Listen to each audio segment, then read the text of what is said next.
people telling me I need to watch Scream. The only thing I'm watching is Scary Movie 6. You And that's watch because it's Scream. funny. Scream ain't like scary for real. You want to know something? What? I don't give a fuck. I'm not watching that shit.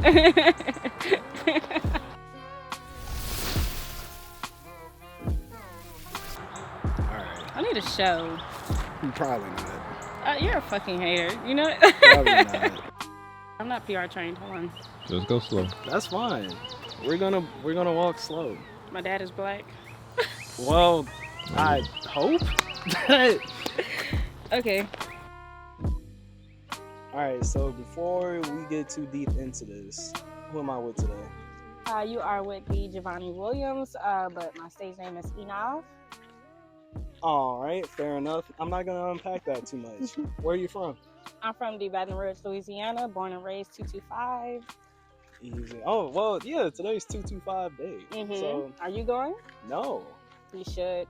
Well, anyway, with that out of the way, do you mind answering some creative questions? Yeah, sure. Alright, so describe your relationship with poetry.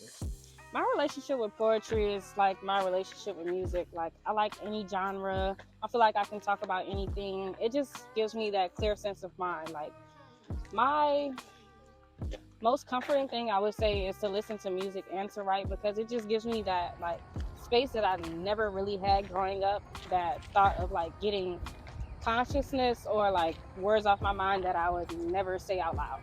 So yeah. Gotcha. Okay, alright. Would you say nature has any influence on your creative process at all? Of course, nature has a creative influence on any process that I make, because I am a product of my environment. Like, things around me, people around me, they change the way I think. They change the way like I would say certain things. Like, nature is our foundation, and I feel like I can only build up from there. So yeah. Nice. Alright, cool.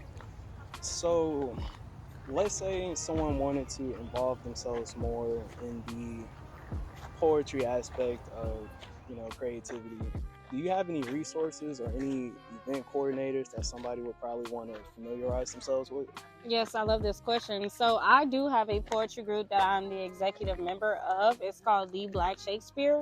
And we also have Her Creative Collectives, which is sponsored by Indie. And there's a lot of places we go to FM, we go to KOK. If you are in the Baton Rouge area, we do perform, and we are enlisting more Black poetry artists and also singers and songwriters. Gotcha. Yeah. Okay, nice. So with that being said, you have a poem for us today. Yes. All right, let's get into it.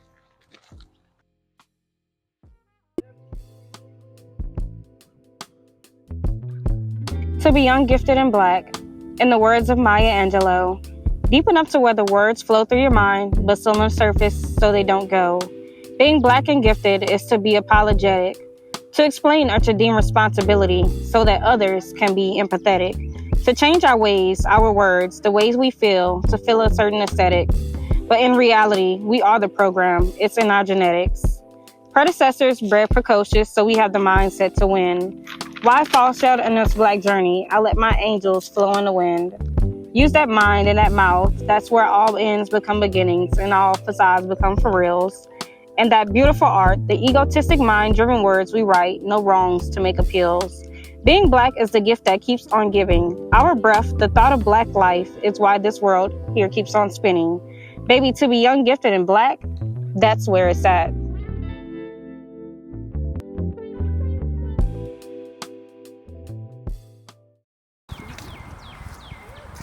Don't be afraid. Not Solange. Oh. I'm not going to say don't touch my hair. It actually broke apart. That might have been pollen. I got it. What, 4? All right. Where would you say you feel the most at peace? I feel the most at peace, and this might be a little strange, but it's the bathroom. Growing up as a little girl, I would always do my hair, style my hair in the bathroom. Sitting there with my siblings, listen to music, freestyle, write down all we had to say.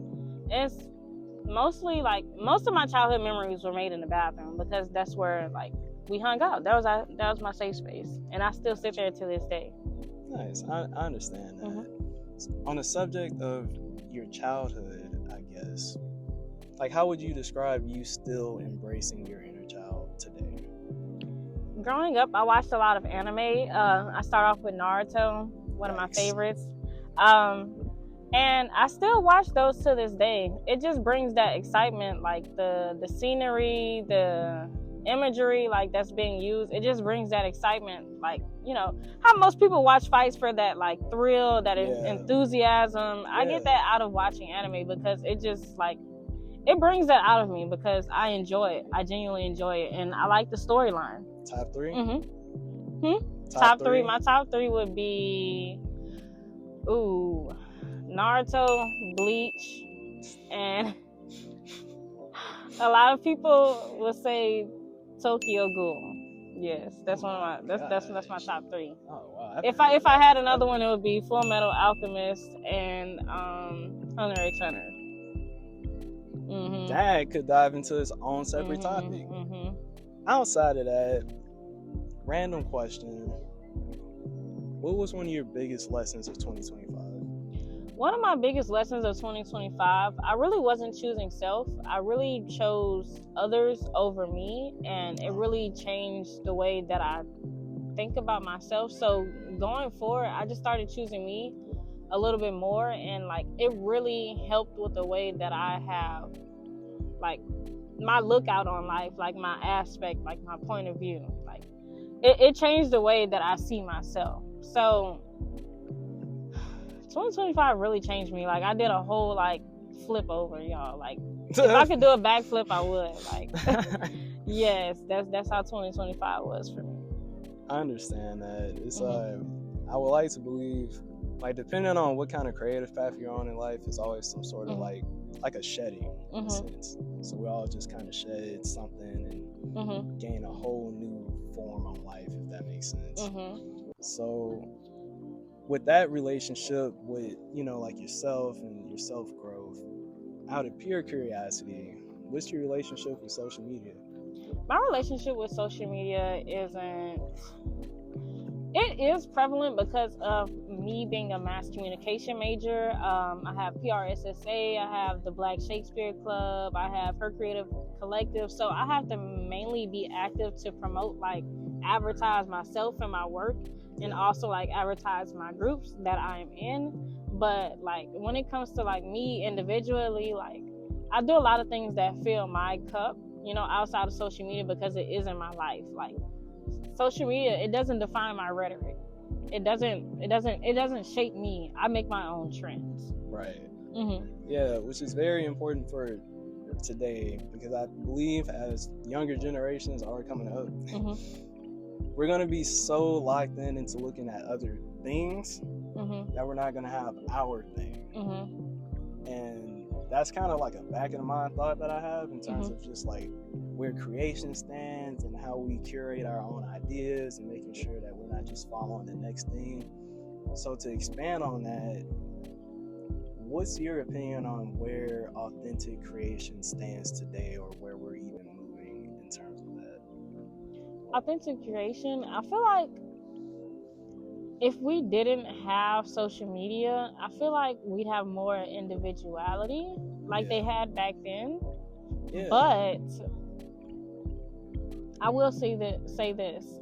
I feel like it's easier for people to get more of a platform nowadays because we do have social media. So it's quite easy for people to gain revenue from their talent nowadays.